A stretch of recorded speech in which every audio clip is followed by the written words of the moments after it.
जय मसीह की दोस्तों, आप सबका स्वागत है योगिता टीवी ऑफिशियल पर। वीडियो को पूरा ज़रूर देखें।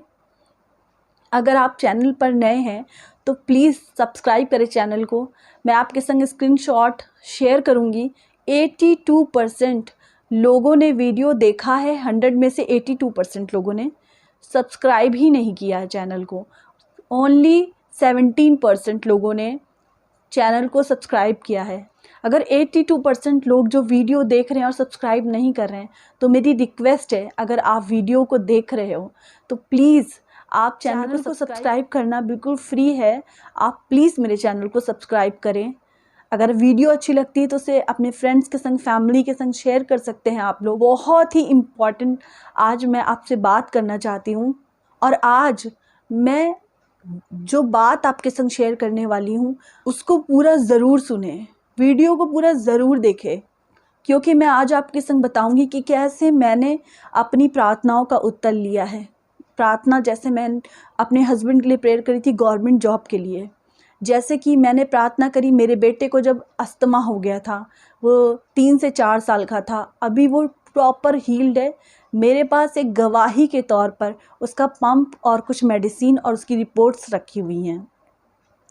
वो कैसे ठीक हो गया, कैसे प्रार्थना, डॉक्टर ने तो बहुत बुरा बोला था, उनकी रिपोर्ट बिल्कुल भी कहीं से अच्छी नहीं थी, पर जब मैंने प्रार्थना करी तो कैसे मैंने प्रार्थना करी कि मैं अपने बच्चे के लिए चंगाई को लेने पाई। आप में से बहुत सारे लोग होंगे जो चंगाई के लिए प्रार्थना कर रहे होंगे, चाहे वो बीमारी के क्षेत्र में हो या फिर किसी को बुरी लत लगी हो, जैसे किसी को नशे की लत लग जाती है, आदत हो जाती है और वो नशा नहीं छोड़ पाता है। वैसे ही बीमारियां भी होती हैं कि बीमारी छूटती नहीं है, बहुत उनका लंबा इलाज चलता है। तो मैं इसी विषय पे आज आपसे बात करूंगी, और मैं बताना चाहूँगी जो कुछ हम प्रभु से प्रार्थना करते हैं हम कैसे उत्तर को ले सकते, कितने समय तक हमें वेट करना होगा प्रार्थना के उत्तर के लिए। 1-2 गवाही शेयर करूंगी मैं अपनी पर्सनल। वैसे तो मेरी बहुत सारी गवाहियाँ हैं, मतलब अनलिमिटेड हैं, बट मैं थोड़ा थोड़ा करके आपसे हर वीडियो में शेयर करने की पूरी कोशिश करूँगी। अगर अभी भी आपने मेरे चैनल को सब्सक्राइब नहीं किया है तो अब सब्सक्राइब कर दीजिए, वीडियो पे बने रहिए। हाँ, तो अब आते हैं मेन टॉपिक पे कि परमेश्वर आपसे कैसे बातें करेंगे, प्रभु यीशु मसीह आपसे कैसे बातें करेंगे, और जब बातें करने आएंगे तो वो क्या बोलेंगे और आप कैसे सुन सकते हो। आपने तो अपनी बात कह ली प्रार्थना करके, प्रार्थना प्रेयर रिक्वेस्ट डाल दी आपने। जिन जिन कलीसियाओं में प्रेयर रिक्वेस्ट की सुविधा है कि आप अपनी प्रेयर रिक्वेस्ट सेंड कर सकते हो, आपने अपनी प्रेयर रिक्वेस्ट वहाँ भेज दी। अब आप तक कैसे उस सवाल का जवाब आएगा? जैसे कि और भी जगहों पर, और भी कलीसिया में सुविधा है कि आप अपनी प्रेयर रिक्वेस्ट को सेंड करो, वहाँ प्रेयर होगी। आपने वो काम भी कर दिया, आपने अपने घर में भी प्रेयर कर ली, आपने अपनी कलीसिया में भी जाके प्रेयर करी। अब आप कैसे सुनोगे कि परमेश्वर उस प्रेयर पर, वो जो रिक्वेस्ट आपने भेजी है उस पर क्या बोल रहे हैं? मैंने कैसे सुना? जब मैंने प्रार्थना करी। अब मैंने कैसे प्रार्थना करी थी, एक गवाही आपको बताऊंगी। जो मैंने प्रार्थना करी तो परमेश्वर ने उसके उत्तर में मुझे क्या कहा करने के लिए, और हमेशा हर बार ऐसा ही उत्तर नहीं मिला मुझे, ऐसा ही आंसर नहीं मिला जो मुझे बहुत पसंद हो, या बहुत बार मिला भी जो मुझे बहुत पसंद था उत्तर। पर परमेश्वर अपने तरीके से बात करता है। परमेश्वर जानता है कि हमारी भलाई किस बात में है। ज़रूरी नहीं है कि हम प्रार्थना करें कि हमारा ये वाला रिश्ता हो जाए, और वो रिश्ता अगर हमारे लिए अच्छा नहीं है इन फ्यूचर तो परमेश्वर कभी नहीं चाहेंगे कि आप उस रिश्ते में जाओ। इसलिए परमेश्वर कुछ प्रार्थनाओं का उत्तर नहीं भी देते हैं, और कुछ प्रार्थनाओं का उत्तर देते हैं, और कुछ प्रार्थना के उत्तर आपको कई सालों बाद या कुछ महीनों बाद या कुछ दिनों बाद भी मिलते हैं, और किसी किसी प्रार्थना का उत्तर आपको तुरंत भी मिल जाता है। एक गवाही शेयर करूंगी अपनी कि मुझे कैसे उत्तर मिला और परमेश्वर आपको कैसे उत्तर देगा। उसके लिए मैंने एक काम किया था जो मुझे पता नहीं था कि मुझे ये वाला काम करना होगा तो मुझे उत्तर मिल जाएगा, बट मैं अनजाने में कर रही थी उस काम को। और वो काम अगर आप लोग नहीं करेंगे तो आप भूल जाइए कि परमेश्वर आपको उत्तर देगा। इसलिए आपको वो एक काम करना बहुत ज़रूरी है। जब शादी करके जिस घर में गई वहाँ पे कोई विश्वासी नहीं था, सिर्फ मेरे हस्बैंड विश्वासी थे और मैं विश्वासी थी। इसलिए मुझे इतना ज़्यादा सताव सहना पड़ा जिसके कारण मैं डिप्रेशन में चली गई थी। इतना ज़्यादा सताव था कि मैं बाइबल नहीं पढ़ सकती थी और बहुत सारी बातें थी। लोगों का मेरे संग व्यवहार अलग था, कोई मुझसे बात नहीं करता था, सिर्फ इसीलिए क्योंकि मैं मूर्ति पूजा नहीं करती थी और उनके जैसे कामों में, पूजा पाठों में, किसी चीज़ में नहीं रहती थी, उनके रीति रिवाजों को नहीं मानती थी। साफ मैंने मना कर दिया था, इसलिए कोई मुझे प्यार नहीं करता था, कोई मुझसे बात नहीं करता था। आप सोच के देखिए कैसा माहौल होगा घर में कि जब मैं सारे कामों को कर रही हूँ, सबके लिए मैं सारे घर के सारे काम को कर रही हूँ, सबके लिए नाश्ता बना रही हूँ, खाना बना रही हूँ, सबके कपड़े धो रही हूँ, झाड़ू पोछा कर रही हूँ, सब कुछ कर रही हूँ। उसके बाद बदले में कोई मुझसे बात नहीं करता था और मुझे बहुत बुरी बुरी बातें भी सुनने को मिलती थी। सिर्फ ये गवाही केस से बता रही हूँ, बट अभी ऐसा कुछ नहीं है, अब सब कुछ बहुत अच्छा हो चुका है, सारी चीज़ें बदल चुकी हैं। मैं तब की बात बता रही हूँ, ये कुछ सालों पहले की बात है, इसलिए एक गवाही के तौर पे मैं आपको बता रही हूँ, ताकि जो मैं उन चीज़ों से गई और मैंने प्रभु यीशु मसीह ने मुझसे कैसे बात करी, सिर्फ ये बताने के लिए आपको थोड़ा सा बैकग्राउंड बता रही हूँ। तो आप लोग ध्यान से सुनिए इस बात को कि जब सारी दिक्कतों से जा रही थी और 1 साल हो गया, 2 साल हो गया, मुझसे कोई बात नहीं करता था और उन लोगों का बर्ताव मेरे लिए बिल्कुल ख़राब था। मैं ये सोच सोच के रोती थी कि अगर कोई एक जानवर को भी घर में पाल लेता है तो वो उससे भी प्यार करने लगता है, बट मेरे संग ऐसा नहीं है। मुझे बहुत अकेलापन लगता था, मुझे बहुत निराशा होती थी। उस निराशा में बहुत सारे मेरे ऊपर प्रेशर था, बहुत सारी बातों का। सब कुछ देखिए, मैं यहाँ नहीं बोल सकती हूँ कि किन बातों से मैं गई हूँ, बट ये बता सकती हूँ इतना दुखी कर देने वाला वो समय थे, वो साल थे। पर उन सब बातों में भी मैं छुप के बाइबल पढ़ती थी, क्योंकि मुझे बोला गया था अगर बाइबल पढ़ते हुए देख लिया तो उसको फाड़ के फेंक देंगे। और मुझे बुद्धि दी परमेश्वर ने कि जब रात में सब सो जाते थे तो मैं बाइबल पढ़ना शुरू करा। मैंने अपना कुछ समय मैं बाइबल पढ़ने में छुप के बाइबल पढ़ती थी और बंद करके रख देती थी, तो मुझे बहुत शांति मिलती थी, तसल्ली मिलती थी। बाइबल समझ में नहीं आती थी मुझे, छुपके से बाइबल खोला, जहाँ सामने जो भी खुल गया उसको पढ़ के मैं उसको बंद करके छुपा देती थी। चर्च जाना मना था, किसी के संग मेरी संगति नहीं थी, मैं बिल्कुल अकेली हो चुकी थी और घर वालों का जो व्यवहार था, मेरे लॉस का जो व्यवहार था, उससे मैं टूट चुकी थी।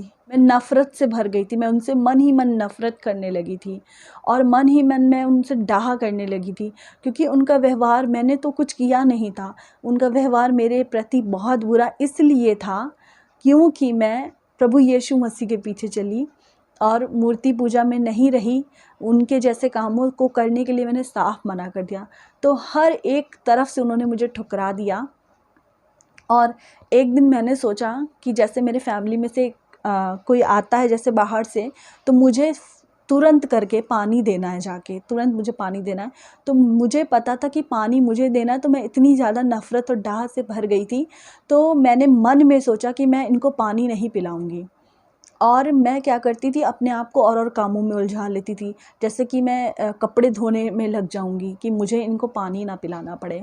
ऐसे करके एक दिन मैंने किया और दूसरे दिन जब मैंने वचन खोला फिर से छुप के पढ़ने के लिए, तो उस वचन में लिखा हुआ था, नीति वचन की पत्री निकली और उसमें लिखा हुआ था, यदि तेरा बैरी भूखा हो तो उसे खाना खिला और यदि वो प्यासा हो तो उसे पानी पिला। और जब ये वचन मुझे मिला तो मुझे बहुत, मैं रोने लगी फूट फूट के, और सच में मैं रो रही थी। मैं कह रही थी, प्रभु ये तो मैंने मन में सोचा था कि मैं पानी नहीं पिलाऊंगी, और आप कह रहे हो कि जा, तेरा बैरी भूखा है तो उसे खाना खिला। क्योंकि मन ही मन मैं उनको अपने रिश्ते से नहीं देखती थी, मैं एक दुश्मन के तौर पे उन लोगों को देखने लगी थी, मन ही मन अपने परिवार के लोगों को, अपने ही इन लॉज को। और उनके प्रति मेरे अंदर डाह हो गई थी, मेरे अंदर नफ़रत आ गई थी कि ये लोग मेरे संग कैसा व्यवहार करते हैं, कोई जानवर के संग भी ऐसा व्यवहार नहीं करता है। इसलिए मैं उनको पानी तक पिलाना अब नहीं चाहती थी। काम तो मैं सारे करती थी, सब कुछ करती थी, पर जाके एक सर्व करना होता है प्यार से, वो मैं कर नहीं पा रही थी, क्योंकि मेरे अंदर इतनी नफ़रत भर गई थी। और जब मुझे ये वचन मिला तब मैं रोने लगी पढ़ के, और मैंने कहा मेरे लिए बहुत कठिन है और ये मैं कैसे करूँगी। लेकिन जब मैं थोड़ी देर रो ली तब मुझे एक शांति मिली, पवित्र आत्मा की सामर्थ्य मिली कि मैं इसको करने पाऊँ। और मैंने कहा नहीं प्रभु, मैंने वचन पाया इसलिए मैं इस काम को करूँगी। और उसके बाद मैंने अपने आप को उनसे छिपाया नहीं, और जैसे ही वो आए वैसे ही मैं उनके लिए पानी लेके खड़ी हुई, मैंने उनको पानी दिया, मैंने उनको और भी तरीके से उनको खाना खिलाया, अच्छे से सर्व किया, सारी चीज़ें अच्छे से काम। और दूसरे दिन जब रात में मैं सोई हूँ, आपको पता है क्या हुआ? परमेश्वर प्रभु यीशु मसीह का मैंने दर्शन पाया, और मैं जो उन्हें माफ़ नहीं कर पा रही थी, जो मैं नफ़रत से भर गई थी उनके लिए, एकदम ईर्ष्या से भर गई थी, क्योंकि वो मेरे संग ऐसा व्यवहार करते थे।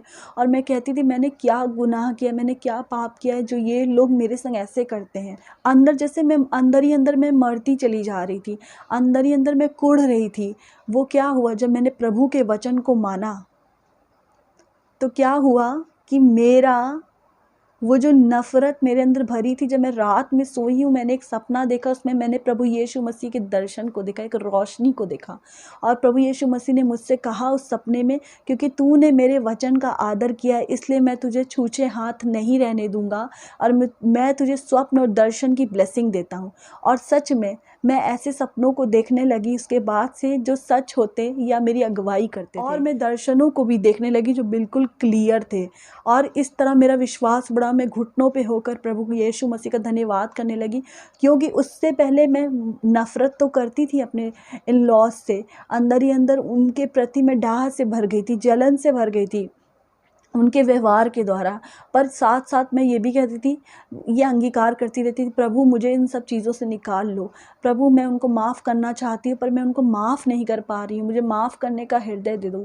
ऐसे मन मन बोलती रहती थी। ये मेरी प्रार्थना, बैठ के प्रार्थना नहीं करती थी, क्योंकि मेरे पास ऐसा इस समय नहीं था कि मैं बैठ के प्रार्थना करूँ, और मेरा मन भी नहीं लगता था। बट मन ही मन जब मैं काम कर रही हूँ और अगर मैं रो रही तो मैं बोलती थी, प्रभु यीशु मसीह प्लीज़ आप मुझे निकाल लीजिए इन बातों से कि मैं उनको माफ़ कर सकूं, क्योंकि मैं इतना ज़्यादा उनसे नफ़रत करने लगी थी।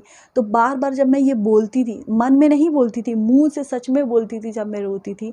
और प्रभु यीशु मसीह ने से मैंने कैसे उत्तर लिया, मेरी प्रार्थना का उत्तर कैसे लिया मैंने, जब मैं बाइबिल मैंने पढ़ी तो प्रभु यीशु मसीह ने मुझे स्वप्न में आके मुझसे बात बाद में करी। उसने मुझे जवाब किसी और तरीके से नहीं दिया, पर कैसे दिया? वचन के द्वारा। ये वचन क्या है? ये बाइबिल, ये वचन क्या है? परमेश्वर इससे बाहर जाकर हमसे बात नहीं करता। परमेश्वर ने नियम बनाए, परमेश्वर ने जो आज्ञा देनी थी वो इसमें दी। मूसा को पहाड़ पर बुलाया और उसने 10 आज्ञाओं को दिया, और मूसा से कहा कि जाके लोगों को बता दो। परमेश्वर ने जो आज्ञा दी है, परमेश्वर ने जो वचन कहे हैं बाइबिल में, उसके अनुसार ही परमेश्वर हमसे बात करेंगे। अगर सोच के देखिए, अगर मैंने बाइबिल ना पढ़ती, सुकून के लिए, तसल्ली के लिए छुप कर थोड़ी थोड़ी बाइबिल जो कभी कभी मैं खोल के रात में पढ़ लेती थी कि मुझे सुकून मिल जाए थोड़ा सा, क्योंकि मुझे डिप्रेशन में मैं जा रही थी। अगर मैं बाइबिल नहीं पढ़ती तो क्या प्रभु मुझसे बात करते हैं? मैं आपको 100% कह सकती हूँ कि प्रभु की आवाज़ मैंने नहीं सुननी थी, क्योंकि परमेश्वर अपने नियमों से बंधा हुआ है, परमेश्वर अपने वचन से बंधा हुआ है। और बाइबल में लिखा हुआ है कि परमेश्वर ने अपने वचन को, अपने नाम से अधिक महिमा दी है, वचन को अधिक महिमा दी है। परमेश्वर अपने वचन के द्वारा ही चंगा करता है, अपने वचन के द्वारा ही बातें करता है। और ये बात मैं समझ गई कि परमेश्वर मुझसे अब कैसे बातें करेंगे। और मैंने धीरे धीरे बाइबिल पढ़ना शुरू करा, और मैंने ठान लिया कि मुझे बाइबिल समझ में आए या ना आए, मैं रोज़ बाइबिल पढ़ूंगी, क्योंकि मैंने इसकी वैल्यू को समझा। शायद वो ही लोग इस बात को समझ सकते हैं जो अपने परिवार में किसी ना किसी दुख से जा रहे हैं। ये बात वो ही लोग समझ सकते हैं, वो घर के लोग जो किसी ना किसी दुख से जा रहे हैं। शायद वो अपने बच्चों से दुखी हो चुके हैं, शायद कोई अपने पति के नशों से दुखी हो चुके हैं, शायद कोई अपने घर में कर्जे से दुखी हो चुके हैं। वो सारे लोग इस बात को समझ सकते हैं कि कैसा एक प्रेशर होता है हमारे स्पिरिट पर, हमारे माइंड पर, कि हम निराशा में जाते, हम डिप्रेशन में चले जाते हैं जब हमारे संग कुछ कुछ ऐसी घटनाएं, दुर्घटनाएं चल रही होती हैं और हम सोचते हैं कि हमारा कहीं से उत्तर मिल जाए। हम खूब प्रार्थना भी करते हैं कि प्रभु यीशु मसीह हमारी सुधि ले लें। हम खूब प्रार्थना करते हैं, हम रो रो के, चाहे जितना आप रो के प्रार्थना कर लो, लेकिन प्रार्थना के साथ साथ अगर आप बाइबल नहीं पढ़ोगे, इस वचन को नहीं पढ़ोगे, तो आप कैसे सुनोगे कि परमेश्वर क्या कहना चाहता है। मुझसे परमेश्वर ने कैसे बात करी, मुझे परमेश्वर ने कैसे उत्तर दिया। मैं भाग रही थी कि मैं उन्हें पानी नहीं पिलाऊंगी, मैं तो भाग रही थी कि मैं अब उनके सामने नहीं पड़ूंगी, मैं सारे काम को करूंगी, क्योंकि मैं इतना ज़्यादा नफ़रत से भर गई थी। पर प्रभु यीशु मसीह क्या कहते हैं? उन्होंने कहा है कि तुम अपने दुश्मनों को माफ़ करो, तुम जो तुम्हें श्राप देते हैं उनको तुम आशीष दो। अगर ये वचन नहीं पढ़ती मैं तो मैं ऐसा कर नहीं पाती, लेकिन जब मैंने वचन को पढ़ा और मैंने कहा प्रभु यीशु मसीह तो कहते हैं अपने दुश्मनों के लिए प्रार्थना करो, तो मैं फिर थोड़े दिन बाद मैं प्रार्थना करने लगी उनके उद्धार की। और इससे क्या हुआ? इससे मैं दिन प्रतिदिन ब्लेस होती गई। मेरा घर का माहौल धीरे धीरे करके बदल गया। घर के जो लोग इतने कठोर हृदय के थे, ऐसा लगता था इनके पास तो दिल ही नहीं है, उनका दिल धीरे धीरे करके नम्र हो गया। मेरे घर का माहौल बदल गया। कैसे हुआ? जब मैंने बाइबल पढ़ी और बाइबल पढ़ने के साथ साथ मैंने प्रार्थना करी। सिर्फ बाइबल नहीं पढ़ी और सिर्फ प्रार्थना नहीं करी, पर ये दोनों काम किए। जब मैंने पढ़ा बाइबल में कि पौलुस और सिलास, सुना तो बहुत बार था, लेकिन जब खुद अपनी आंखों से वचन खोल के पढ़ा कि पौलुस और सिलास क्या कर रहे थे, तब एक दिन जब मैं बहुत दुखी थी फिर से किसी बात को लेकर, तब पवित्र आत्मा ने मुझे याद दिलाया कि पौलुस और सिलास क्या कर रहे थे। उनके पाँव कील से ठोके गए थे और वो जेल में थे और उन्होंने बहुत मार खाई थी।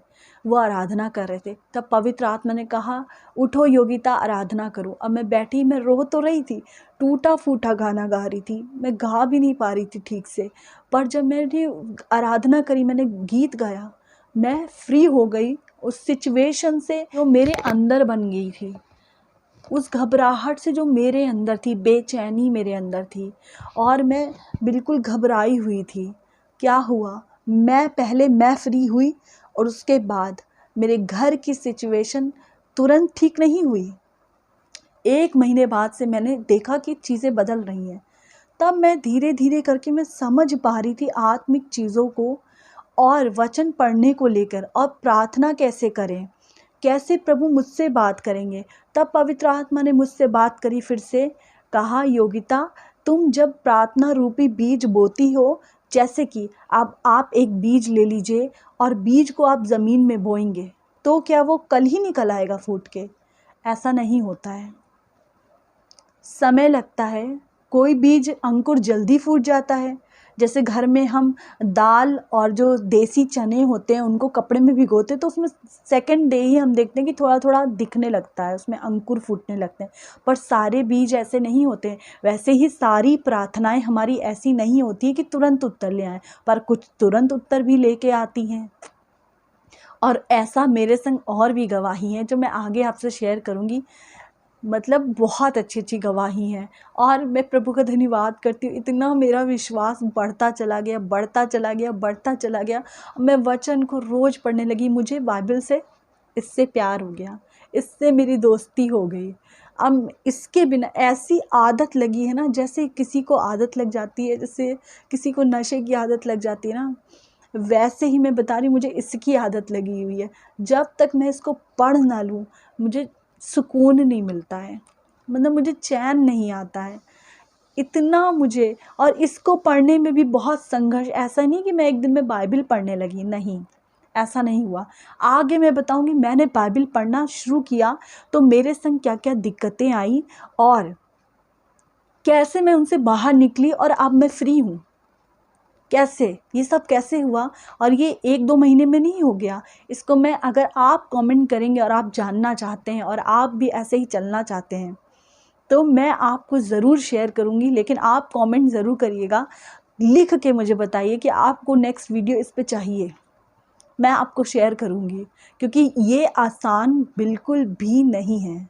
मैं बहुत सारे सिचुएशन से गई हूँ, मैं बहुत सारी बातों से गई हूँ, तब जाके मैं इसमें भी पवित्र आत्मा ने मेरी मदद करी। तो अब आपको आपके सवाल का जवाब मिल गया होगा कि आप कैसे प्रार्थना करें कि आपको उत्तर मिले, और प्रभु आपसे कैसे बात करेंगे। आप प्रार्थना भी करें, साथ में रोज़ बाइबल पढ़नी है आपको। आप जैसे कि आप ले लीजिए, पहले मैं कहीं से भी उठा के, क्योंकि बाइबल अलाउ नहीं थी घर में, तो मैं छुपा के रखती थी, तो मैं ऐसे खोल के पढ़ लेती थी बाइबल बीच से। लेकिन धीरे धीरे मैंने इसको सीखा। तो आप ऐसा कर सकते हैं कि कोई भी एक चैप्टर जो आपको लगता है कि पढ़ने का मन है आपका भी, वो ले लीजिए। तो रोज़ एक चैप्टर सुबह पढ़िए। शुरुआत अपनी बाइबल पढ़ने से आपको करनी है।